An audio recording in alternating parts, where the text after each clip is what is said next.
옆에 계시는 분들하고 한번 인사 나눌까요? 올해는 꼭 성경 일독합시다. 네. 지난 주간 우리 성경 통독 특별 새벽 기도회로 한 주간 모였는데 성경 통독하니까 좋으셨습니까?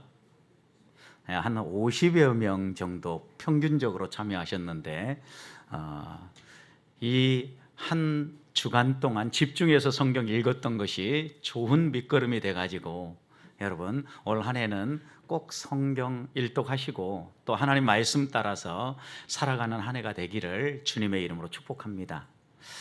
그런데 성경을 통독하려고 해도 건강해야 되겠다라는 생각이 들었습니다. 성경 통독하는 동안 한두 번 정도의 이 방송 사고가 있어서 자리에 앉아 있다가 나와서 제가 한 장씩 읽으려고 할 때 이게 성경이 잘 안 보이는 거예요. 이 거리가 달라가지고 자리에 앉아서 볼 때하고 또 여기 와서 이렇게 볼 때는 거리가 멀어지니까 이게 초점이 맞는 데까지 시간이 조금 걸리더라고요. 그래서 이런 걸 보면서 거기에다 또 앞에 여러분 나와서 이 자리에 서 보시면 알겠지만 이 빛이 있어가지고 약간 이게 조정이 되어지는 시간이 걸립니다. 이런 것을 경험하면서 건강해야 성경도 있겠구나. 건강도 그 가운데 특별히 더 중요한 건강이 하나 있는데 눈 건강이 매우 중요하구나. 눈이 건강해야 초점도 잘 맞고 잘 보고 또 신앙생활 하는데도 힘이 되겠구나 이런 생각이 들었거든요. 그러면서 제 마음속에 떠오르는 성경 구절이 하나 있었습니다. 그것은 우리 주님이 산상수훈 가운데 말씀하셨던 마태복음 6장 22절입니다. 눈은 몸의 등불이니 그러므로 내 눈이 성하면 온 몸이 밝을 것이요 그랬어요. 여러분 우리 눈이 우리 몸의 등불과 같다라는 거예요. 그래서 눈이 성하면 눈이 건강하면 온 몸이 밝는다는 거예요. 예수님의 분명한 말씀은 이거죠. 우리의 눈을 통하여서 빛이 들어오는 거죠. 빛이 뭐예요? 하나님 말씀이죠. 그래서 예수님은 우리의 마음 가운데 말씀을 쌓아라. 그 말씀이 우리의 마음 속에서 나오는 온갖 더러운 것들을 상쇄시키고 선한 것, 밝은 것으로 변화시켜 준다는 거죠. 여러분 그런데 눈이 나쁘면 어떻게 될까요? 눈이 나쁘면 이어지는 마태복음 6장 23절 보면 눈이 나쁘면 온 몸이 어두울 것이니 그러므로 내게 있는 빛이 어두우면 그 어두움이 얼마나 더하겠느냐 그랬어요. 여러분 눈이 어두우면 어때요? 앞이 깜깜하죠. 우리 연세 드신 어르신들이 가끔 저에게 목사님 백내장 수술하러 들어갑니다 이렇게 얘기하실 때가 있거든요. 그러면 제가 한번 또 여쭤봅니다. 수술 끝나고 나면 권사님 이제 잘 보이세요? 그럼 세상이 달라졌다고 이야기를 합니다. 그 전까지는 흐리하고 온통 깜깜해 보였던 것이 한꺼풀 이렇게 딱 수술하고 벗겨내고 나니까 세상이 환하게 보인다라는 거예요. 언젠가 토요일 날은 권사님이 열심히 화장실 청소를 하십니다. 그런데 평소보다 시간을 더 길게 들여서 청소하십니다. 백내장 수술하고 나서 보니까 화장실 안에 더러운 것들이 다 보이더라는 거예요.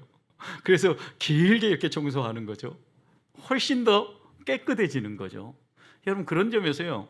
눈이 나쁘면, 눈이 약하면, 눈이 건강하지 않으면 온통 어둠에 쌓인다라는 걸 분명히 이야기하는데 여러분 말씀이 빛이고 빛된 말씀이 우리 안에 들어와서 우리의 어두운 면을 밝혀야 우리가 건강한 삶을 살아갈 수 있다라는 것을 성경은 분명하게 교훈하고 있는 겁니다. 여러분 그런데 생각해 보십시오. 우리 눈이 그러면 성하고 밝다는 의미는 무엇일까요? 우리 눈이 성하고 밝으면 마치 우리가 모든 것들을 환하게 보는 것처럼 우리 주님이 우리의 영적인 눈이 성하고 밝으면 어둠 가운데 있지 않으면 우리가 어떻게 살아가는 것일까요? 여러분 여기에 있는 이 눈이 나쁘다라고 표현하는 이 표현은요 어둡다라는 거예요. 그럼 깜깜한 상태가 되겠죠. 아무것도 안 보여요. 아무것도 안 보이니까요 이 사람은요 자기가 원하는 대로 자기의 필요만을 위해서 살아가요. 그래서 성경에 보면 악한 눈을 가지고 살아가는 사람들의 예를 드는데 신명기 5장 9절 이하의 말씀을 보면 하나의 예를 듭니다. 면제년 안식년이 다가옵니다. 그런데 가난한 형제가 찾아와서 좀 구워달라고 얘기를 합니다. 그런데 안식년 면제년이 가까우니까 악한 눈을 가지고 형제를 쳐다봅니다. 그리고 형제에게 구워주지 않습니다. 이것에 대해서 하나님은 분명하게 말씀하셨습니다. 내 형제를 악한 눈으로 바라보며 아무것도 주지 아니하면 그가 너를 여호와께 호소하리니 그것이 내게 죄가 되리라 그랬어요. 여러분, 그러니까 성한 눈, 밝은 눈, 건강한 눈은요, 주님의 시선으로 세상을 바라보는 건데, 주님이 우리를 바라볼 때 어떻게 바라봅니까? 이 나쁜 놈 한 주간 동안도 죄 실컷 짓다가 예배당에 나왔냐? 이렇게 보십니까? 어떻게 보실 것 같습니까? 아이고 수고했다, 잘했다, 긍휼히 여기는 마음으로 사랑의 눈초리로 우리를 바라보지 않겠어요, 여러분? 성경 한결같이 하나님은 우리에게 사랑이 넓으신 분이시고 긍휼의 하나님이라고 묘사하거든요. 그런데 여러분, 우리가 흔히 언제 상처를 받습니까? 아무리 우리의 마음을 숨기려고 해도, 말을 하지 않았다고 해도 상대방을 바라보는 시선을 보면 어때요? 이 사람이 호의적인가 아니면 호의적이지 않은가 금방 느껴지잖아요. 여러분, 그러니까 우리의 마음이 중요하죠. 하나님의 말씀을 품고 아무리 내게 불편함을 끼친 사람이라 할지라도 호의적으로 대하려고 우리의 마음을 먹지 않으면, 여러분들도 모르는 사이에 나는 안 그랬다고 이야기할지 모르지만 상대방에게 악한 눈으로 대하게 된다고요. 그 악한 눈이 나타나는 증거는요, 안식년 면제년이 가까웠을 때 형제 궁피 환자가 구워달라고 해도 안 구워줍니다. 왜 그럴까요, 여러분? 안식년에는 어떤 일이 벌어져요? 면제년이에요. 무엇을 꾸면 안식년이 되면 어떻게 합니까? 다 제로로 만들어져요. 하나님이 리셋 시켜주는 거예요. 얼마나 좋아요. 여러분, 눈이 어둡고 막 지금 앞이 안 보였는데 백내장 수술해가지고 눈 시력을 리셋 시켜놔 보세요. 그럼 모든 게 잘 보이고 새로운 세상이 열리는 거잖아요. 하나님은 우리가요, 영원히 멸망 가운데서 채무자로서 어려움 가운데 살아가도록 구렁텅이에 빠뜨리지 않고요, 이렇게 리셋 시켜주는 시간이 있어요. 그래서요, 안식년 면제년이 되면 우리를 리셋 시켜주시는데, 여러분, 악한 눈을 가진 사람은 이것을 이용하는 거죠. 내가 이 사람에게 100만 원을 빌려줬는데 안식년이 돼가지고 리셋 돼버리면 못 받잖아요. 그러니까 악한 눈을 가지고 보는 거예요.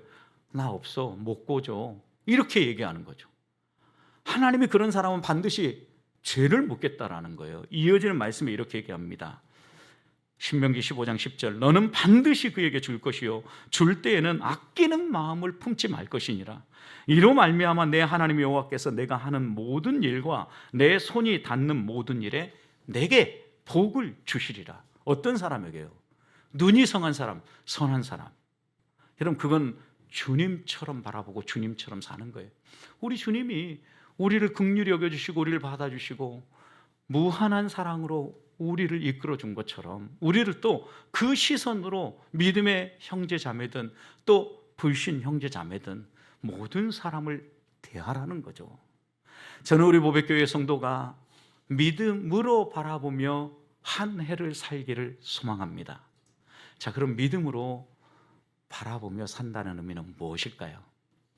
히브리서 11장 말씀을 선택했는데, 이 히브리서 11장은 믿음장이라고 소개되어지는 말씀이지요. 다른 말로 표현하면 믿음을 가진 사람들은 어떻게 살았는가를 가르쳐 주시는 말씀이에요. 그러면서 오늘 1절 말씀은 우리가 어떻게 믿음으로 바라보며 살아갈 수 있는지를 첫 번째 이렇게 얘기합니다.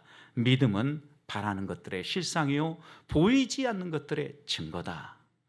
그러면서 우리들에게 바라는 것, 보이지 않는 것, 우리가 살아가다 보면 또 믿음으로 행동하다 보면 무진장 많을 텐데, 그것을 마치 보는 것처럼, 그리고 마치 내가 소유한 것처럼 생각하면서 신앙생활을 해라. 이것이 믿음으로 내다보는 사람들의 모습이다라고 교훈하는 겁니다. 저는 우리 보배교회 성도들이 보이지 않는 것들을 마치 보는 것처럼 바라보며 살아가는 성도들이 되기를 소망합니다. 믿음으로 산다라는 것은 우리가 기대하고 바라는 것들을 하나님이 이루어 주실 것으로 믿고 살아가는 겁니다. 여러분, 그런데 이런다고 해서 빌립보서 4장 13절 말씀을 인용하면서 믿는 자에게는 능치 못함이 없느니라 라고 말하면서 불도우저처럼 무조건 무계획적으로 무모하게 밀고 나아가라는 의미가 아닙니다. 여러분, 믿음은 하나님의 행하신 일들을 내 마음속에 받아들이는 행위가 믿음이에요. 하나님이 우리를 위해서 무엇을 행했는가를 신뢰하는 것, 이게 믿음이에요. 예수님이 나 때문에 십자가에 매달리시고 죽으셨다라는 것을 받아들이는 게 믿음이에요. 그리고 하나님이 말씀으로 천지를 창조하셨다라는 것을 신뢰하는 것, 이게 믿음이에요. 하나님이 하신 일들을 받아들이는 게 믿음이라고. 이런 믿음을 가진 사람, 하나님이 하신 일들을 신뢰하는 사람은 눈에 보이지 않지만 하나님이 말씀하시는 거라고 하면 마치 보는 것처럼 믿음으로 내다보면서 살아야 된다라고 교훈하는 거죠. 민수기 13장을 보면요, 시선이 분산되어지고 또 시선이 하나님께로가 아니라 다른 데로 쏠린 사람들의 이야기가 나옵니다. 하나님은 약속하신 대로 이스라엘 백성을 애굽에서 구원하셔서 약속하신 가나안 땅에 들어가도록 가데스 바네아까지 인도하셨습니다. 이곳에서 하나님은 각 지파의 대표들을 통하여서 정탐을 하게 하죠. 이들이 실제로 하나님이 주시는 땅에 들어가서 정탐을 해보니까 이 땅이 정말 젖과 꿀이 흐르는 땅이에요. 하나님이 정말 좋은 땅을 우리를 위해서 예비해 놓으셨구나 라고 믿게 되었어요. 그런데 이 생각과 함께 그 땅에서 사는 사람들을 보는 순간 그들은 흔들리기 시작했어요. 그들은 자신들과 비교했을 때 외적 신체적 조건이 탁월한 사람들이었습니다. 키가 한 자나 더했고 힘세 보였습니다. 거기에다가 자신들이 가지고 있는 싸움의 무기와 그들이 가지고 있는 싸움의 무기를 비교해 보니까 비교가 되지 않는 무기였습니다. 그들이 이스라엘 백성이 가지고 있는 무기는 소총이라면 이 가나안에 살고 있는 사람들이 가지고 있는 무기는 대포와 같은 거였어요. 아, 싸우면 우리는 무조건 죽겠구나, 이런 생각이 든 거예요. 그래서 이들이 돌아와서 보고할 때 뭐라고 보고합니까? 분명히 하나님이 젖과 꿀이 흐르는 땅을 주신 건 맞습니다. 그런데 우리는 들어가서 그곳에 정복할 수 없습니다. 왜냐하면 그곳에 사는 사람들이 정말 강하기 때문입니다. 우리는 그들 앞에 섰을 때 마치 메뚜기처럼 보였습니다. 이렇게 그들은 고백했죠. 왜요? 그들의 시선이 하나님의 약속의 말씀을 근거해서 하나님이 하신 일들, 하나님이 하실 일들의 근거에서 내다본 게 아니라, 믿음으로 내다본 게 아니라 내가 가지고 있는 것이 무엇인가, 내가 할 수 있는 것이 무엇인가, 나의 관점에서 그 땅을 바라보니까 완전히 무너져 버린 겁니다. 여러분, 성도가 이 세상을 살아가는데 승리의 비결은 관점에 있다고 얘기합니다. 관점은 우리가 세상을 어떻게 해석하는가 하는 세계관이라고도 합니다. 여러분, 우리들이 한 해를 살아가는 동안 어떤 관점으로 우리 앞에 다가오는 수많은 일들을 해석하며 살기 원하십니까? 저는 우리 보배교회 성도들이 믿음으로 내다보기를 소망합니다. 갈멜산에서의 싸움을 여러분 생각해 보십시오. 믿음으로 산다는 걸 또 한 번 엘리야는 분명히 보여줬는데 450명 바알 선지자, 400명 아세라 선지자, 850명입니다. 850대 1로 싸웠습니다. 승리했습니다. 기쁨이 넘쳤겠죠. 그런데 하나님은 이어서 바로 엘리야에게 또다시 말씀을 주십니다. 야, 이제 내가 비를 주리라. 이렇게 하나님이 말씀하시자마자 엘리야는 주저하지 않습니다. 아방에 찾아갑니다. 하나님이 이제 비를 주실 것입니다. 그러니 빨리 돌아가십시오. 그리고 나서 엘리야는요, 어떻게 합니까? 다시 갈멜산 꼭대기로 올라갑니다. 간절히 기도합니다. 그가 얼마나 간절히 기도했는지 두 무릎 사이에 머리를 넣고 간절히 기도했다라고 표현합니다. 이것은 간절히 기도할 수 있는 모든 방법을 동원해서 기도했다라는 거예요.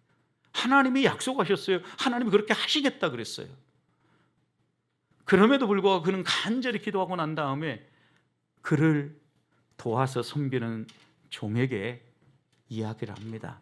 혹시 저 먼 바다 끝에 무슨 변화가 없느냐?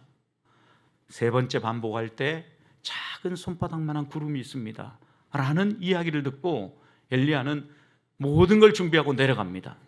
그리고 뛰어가면서 아합을 만나자 이렇게 얘기합니다. 왕이여, 빨리 올라가소서.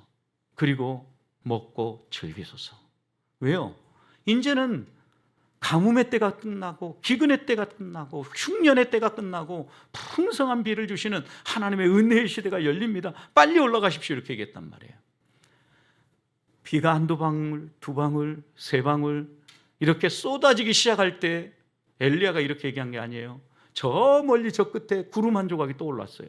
어떻게 그런데 그것이 큰 비의 소리로 들렸을까요, 여러분? 여러분, 그렇다고 해서 여러분도 기도하고 난 다음에 어느 하늘 쳐다보고 구름 생기니까 와, 비 온다 이러지 마십시오. 엘리야가 이렇게 한 것은 다 이유가 있었어요. 왜요?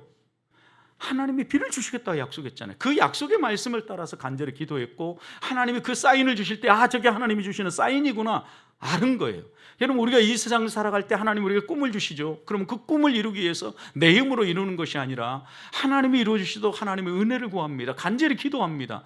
그런데 그 기도할 때 하나님이 어떤 사인을 주시면 지금 나타나진 않았어요. 지금 이루어지진 않았어요. 보이지 않아요. 그런데 그 사인을 통해서 더 큰 일을 이루실 하나님을 내다보는 거죠. 이게 믿음으로 내다보는 거예요. 갈멜산에서 엘리야는 대승리를 거둔 후 믿음으로 내다보는 눈이 활짝 열린 거예요. 그러니 구름 한 조각을 보면서도 하나님이 하실 일을 내다보면서 당당하게 선포하면서 달려갈 수 있었던 거예요. 실제로 어떤 일이 벌어집니까? 비가 쏟아지기 시작한 거죠. 아합의 마차에 바퀴가 진흙탕에 엉겨서 빨리 달려가기 어려워서 그 마차보다 걸어가고 뛰어가던 엘리야가 앞서 행했더라. 성경은 그렇게 기록하고 있잖아요, 여러분. 이런 말씀들을 우리가 하나하나 읽을 때마다 믿음으로 내다본다는 말씀은 분명해요. 내가 간절히 기도하고 기도한 대로 하나님 이루어질 것을 믿습니다 하고 달려나가는 것이 믿음으로 내다보는 게 아니라 하나님이 주시는 약속의 말씀을 붙잡고 그 말씀을 따라 간절히 기도할 때 하나님의 사인을 주시면 그것이 하나님의 손길인 줄 알고 하나님께 영광을 돌리면서 보이지 않지만 마치 그것을 보는 것처럼 살아가는 것을 믿음으로 내다보는 것이다 라고 가르친다라는 겁니다. 세상은 눈에 나타난 결과, 눈에 보이는 현상들로 모든 것을 분석하고 평가합니다. 여러분, 생각해 보십시오. 지금 정부가 얼마나 잘하는가 평가하는 것도 정부가 행한 행동의 결과로 평가를 합니다. 그들이 어떤 계획을 가지고 있느냐, 어떤 전략을 가지고 있고 어떤 계획을 가지고 펼쳐가느냐, 아직 나타나지 않은 것으로 평가하지 않아요. 대부분의 경우는 이 세상의 논리는 결과로 말을 합니다. 여러분, 그러나 성도는요, 그 결과를 이루실 하나님을 바라보면서 하나님 손길을 내다보면서 믿음의 발걸음을 내딛는 사람이에요. 아브라함도 오늘 읽진 않았는데 8절 말씀 오면 하나님이 부르실 때 갈 바를 알지 못했지만 믿음으로 발걸음을 내딛었어요. 가나안 땅이 어떤 곳인지 가르쳐주지 않았어요. 그리고 앞으로 너가 어떻게 살 것인가 다 청사진을 펼쳐서 너 나 따라오면 이런 복 받아 이렇게 하나님이 말씀하지 않았어요. 갈 바를 알지 못했다라는 것은 눈앞이 깜깜하게 아무것도 보이지 않았다라는, 그럼에도 불구하고 아브라함은 믿음으로 발걸음을 내딛었어요. 하나님 그럴 때 아브라함의 삶에 복을 주시고 이스라엘 민족을 이끌어갈 수 있는 믿음의 조상으로 세우셨고 그를 통하여서 믿음의 거룩한 후손들이 자자손손 이어져 나올 수 있도록 세워주셨다라는 거예요. 한 해 살아가는 동안 믿음으로 내다보는 성도들이 되기를 축복합니다. 하나님의 시선으로 보아야 이 세상이 소풍입니다. 인간의 눈으로 바라보고 내 눈으로 바라보면 지옥이 될 수도 있습니다. 하나님이 주시는 시선을 갖기 위해서 말씀을 가까이 하십시다. 말씀을 가까이 하면서 하나님의 세계를 내다볼 수 있도록 하나님 내 이성을 깨워주시고 내 감성을 깨워주십시오. 기도합시다.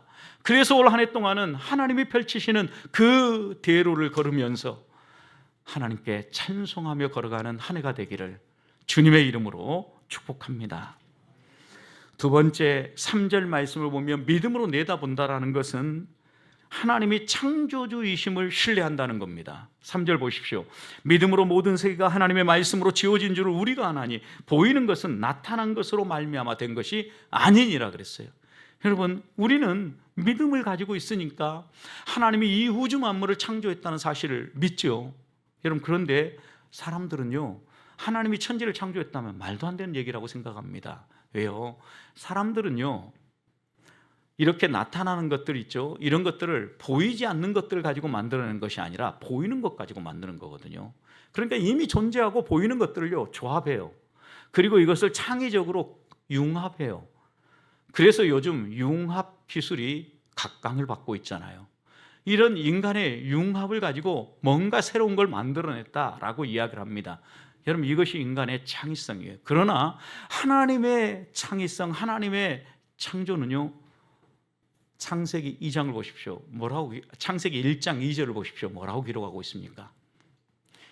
태초에 하나님이 천지를 창조하시니라 라고 1절을 연 다음에 2절,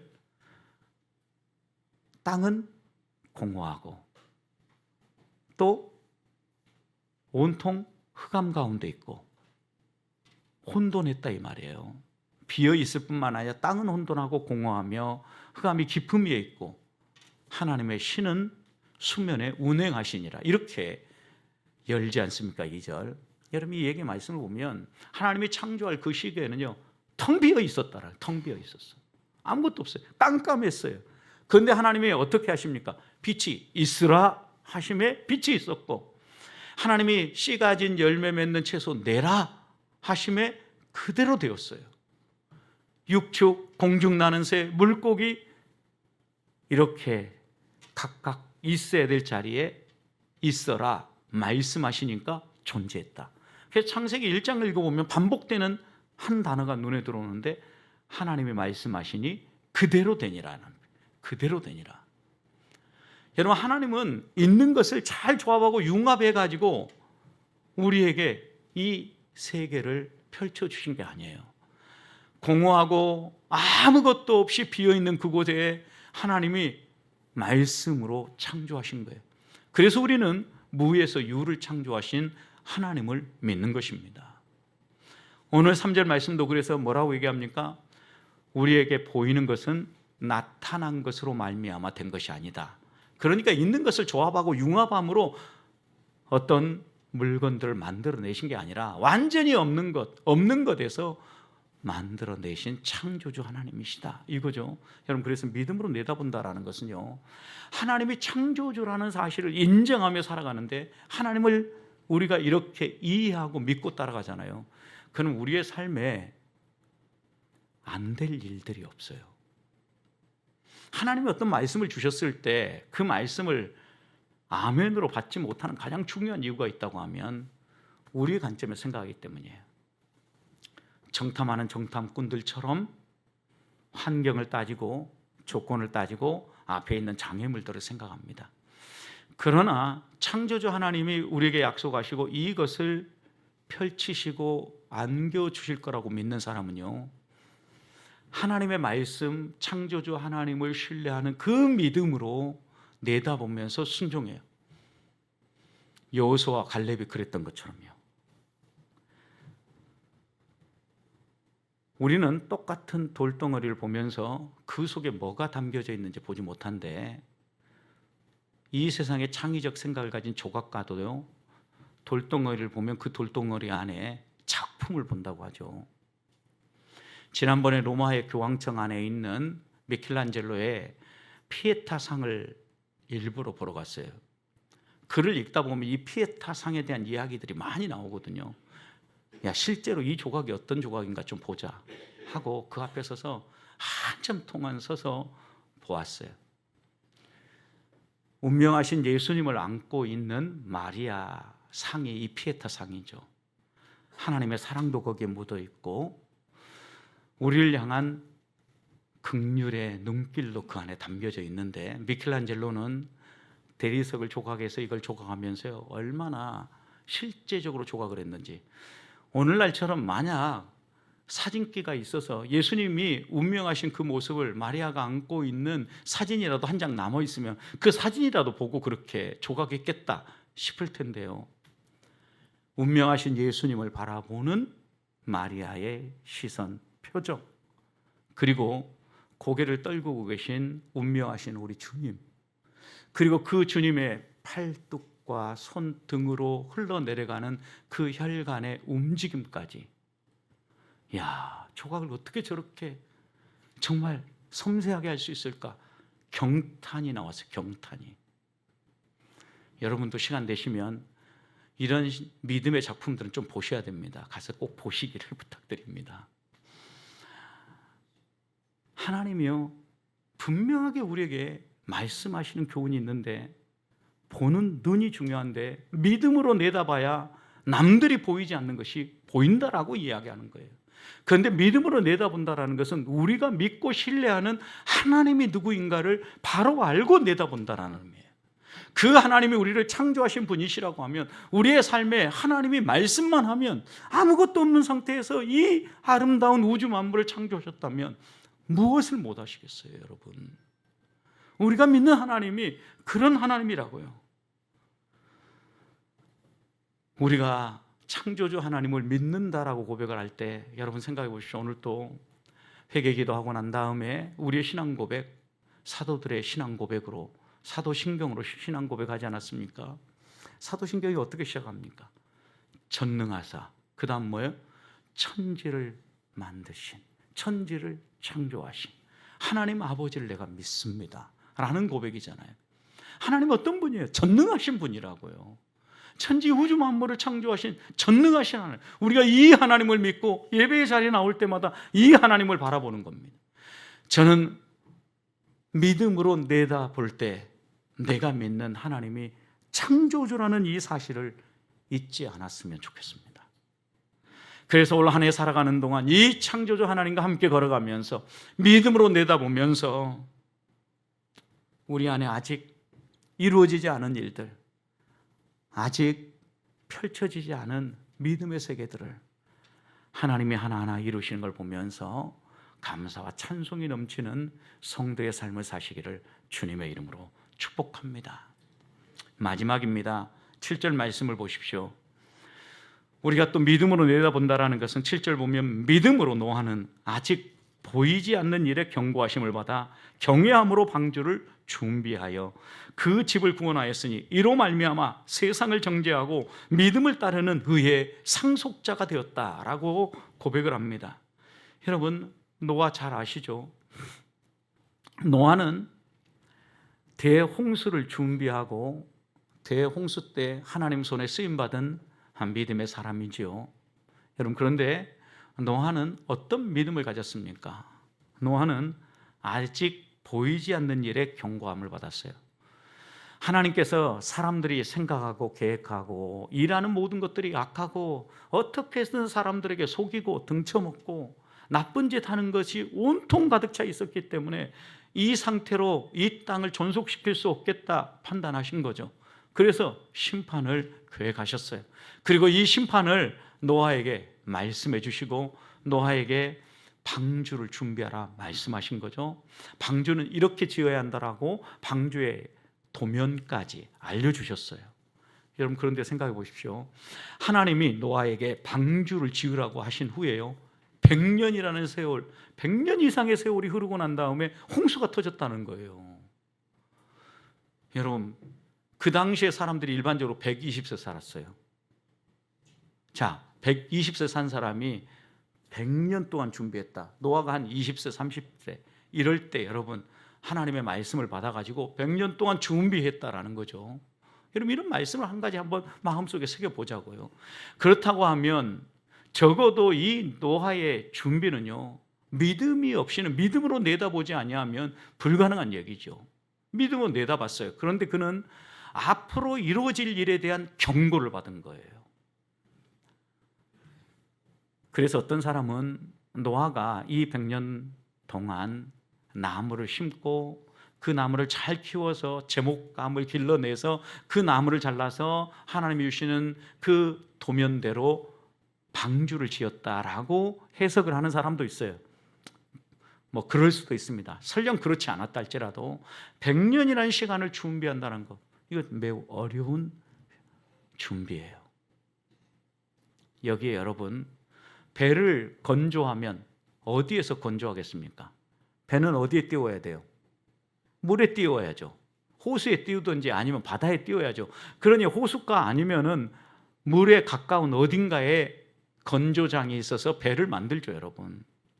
그런데 지금 노아는 어디 가서 배를 짓습니까?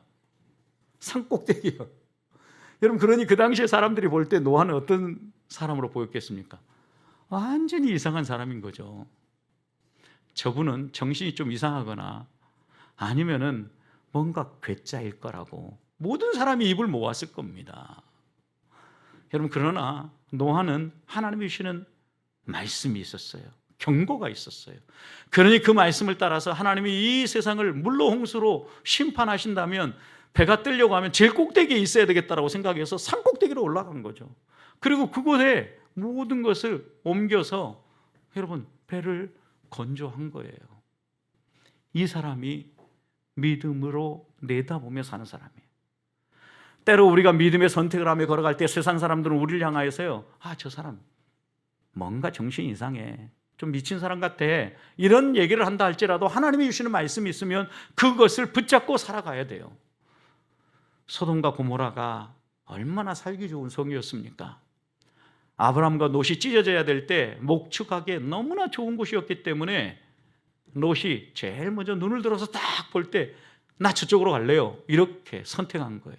여러분, 성지 가신 분들 알죠? 소돔 고모라 가면 어때요? 다른 데는 다 먼지 풀풀 남기는데 이 소돔과 고모라 땅 지형은 어때요? 푸르러요. 물이 흘러요. 그러니까 그곳이 좋을 수밖에 없죠. 그거 선택한 거예요. 문명이 발달할 때도 물이 있고 이렇게 사람이 살만한 곳에서 문명이 발달하잖아요. 소돔과 고모라에서도 온통 그러니까 악한 행동들이 진행되어지고 하나님의 심판이 눈앞에 다가온 겁니다. 하나님께서 롯과 그의 가족을 아브라함을 생각하사 구원하기 위하여서 천사를 보내었습니다. 천사의 말을 듣고 롯이 딸과 약혼한 사이에게 가서 하나님께서 이 소돔이 악함으로 심판하신다고 한다, 준비해라, 함께 떠나자, 이렇게 이야기할 때 사이가 어떻게 반응합니까? 농담으로 여겼다 그랬어요. 농담으로. 아이고, 우리 장인이 좀 약간 이상해지셨네, 그러면서 한 귀로 듣고 한 귀로 흘러버린 거죠. 어떤 일이 벌어졌을까요? 끝까지 지체하는 롯과 그 가족을 꺼내자마자 유황과 불이 이 소돔성에 쏟아졌어요. 여러분, 그 사이들 어떻게 됐을까요? 농담으로 여긴 사람들 유황불에 불타버렸겠죠. 여러분, 하나님의 말씀을, 하나님의 경고를 마음속에 귀히 담고 그 말씀대로 살아가고자 하는 사람에게는 복이 약속되어 있지만 농담으로 여기고 하나님의 말씀을 마음속에 품지 않은 사람들은요, 결국 죽음이 기다리고 멸망이 기다린다라는 것을 분명하게 교훈해 주는 겁니다. 성도 여러분, 그러면 우리가 하나님의 경고의 말씀을 받아서 이 2024년 한 해 살아가는 동안 준비해야 될 건 무엇일까요? 성경이 반복해서 성도답게 살아가면서 믿음에 합당한 삶을 살아가면서 우리에게 준비하라고 하는 건 무엇일까요? 저는 제일 먼저 제 마음속에 떠올랐던 것은 기름이었어요. 기름. 열처녀 비유에서 나오는 기름. 여러분, 기름을 여러 가지로 해석할 수 있겠지만 한 가지 분명한 것은요, 우리 안에 성령으로 충만한 삶이 있어야만 주님 오시는 그날 하나님 나라 들어갈 수 있다는 거예요. 예수 그리스도를 개인의 구주로 영접하는 순간 우리 모두에게는 성령이 임해 있어요. 그런데 여러분, 우리가 기름을 준비한다는 거, 여러분 미련한 다섯 처녀도 기름이 있었어요. 그런데 충분하지 않았다고요. 여러분, 우리가 하나님의 말씀을 믿고 기름을 충분히 준비하면서 하나님 앞에서 살아간다는 것은요, 매일 성령의 도우심을 구하고 내 안에 성령이 계심을 인정하며 살아가는 거예요. 다른 말로 표현하면 성령이 충만하면요, 성령의 지배를 받는다라는 거예요. 내가 내 안에 성령을 모시고 살아가지만 내 마음대로 살아가는 사람은 성령 충만한 사람이라고 말할 수 없어요. 성령이 우리에게 교훈하면, 그리고 내 앞에 펼쳐지는 일들을 놓고 하나님 앞에 무릎 꿇어 기도했을 때 하나님이 내 마음에 감동을 주신다면 하나님 아멘, 그대로 살겠습니다, 행동하겠습니다, 고백하고 가는 사람이 성령 충만한 사람이에요. 이 사람이 기름이 준비된 사람이에요. 저는 2024년 지금 당장 우리 주님이 오신다 할지라도 할렐루야 주님 품에 안길 수 있는, 승천할 수 있는 하나님의 사람들로 기름 준비하시기를 축복합니다. 두 번째 제 마음속에 떠오르는 준비는요, 사랑이에요. 사랑. 왜냐하면 하나님의 말씀과 기독교 복음을 요약하면 요약할수록 하나로 확 모아지는데 그건 사랑이에요. 사랑. 다른 그 무엇으로도 설명할 수 없어요.